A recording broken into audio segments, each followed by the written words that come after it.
Tsuyoku Naritai. I want to become stronger.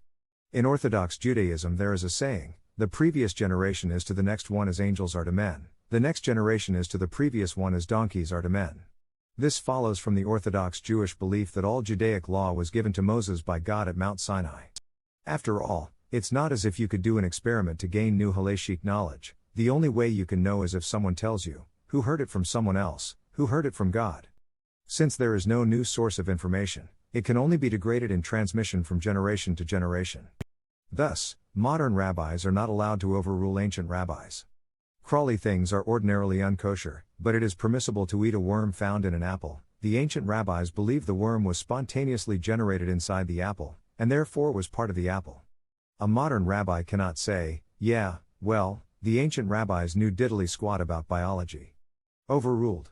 A modern rabbi cannot possibly know a halachic principle the ancient rabbis did not, because how could the ancient rabbis have passed down the answer from Mount Sinai to him? Knowledge derives from authority, and therefore is only ever lost, not gained, as time passes.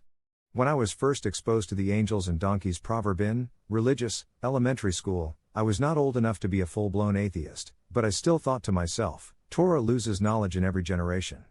Science gains knowledge with every generation. No matter where they started out, sooner or later science must surpass Torah. The most important thing is that there should be progress.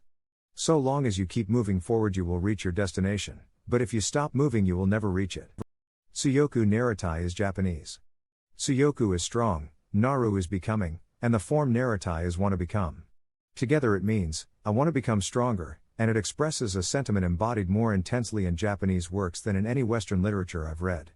You might say it when expressing your determination to become a professional Go player, or after you lose an important match, but you haven't given up, or after you win an important match, but you're not a 9th Dan player yet, or after you've become the greatest Go player of all time, but you still think you can do better.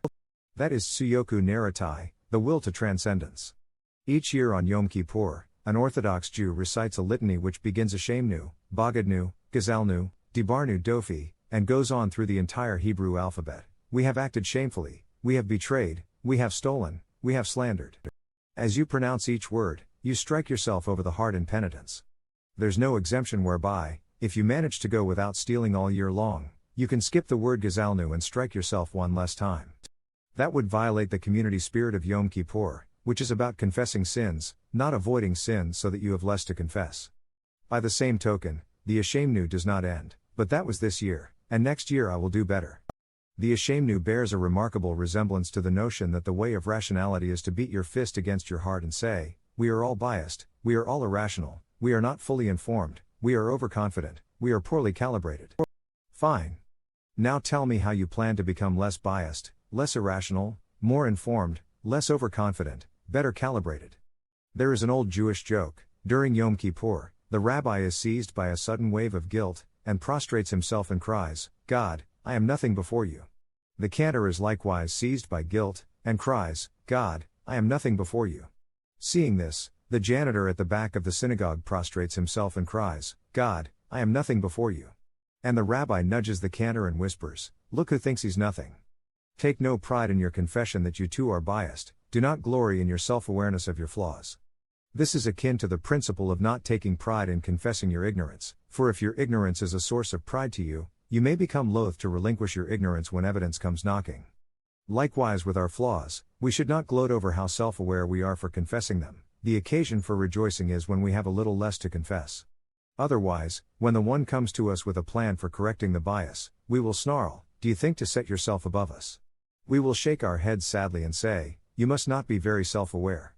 Never confess to me that you are just as flawed as I am unless you can tell me what you plan to do about it.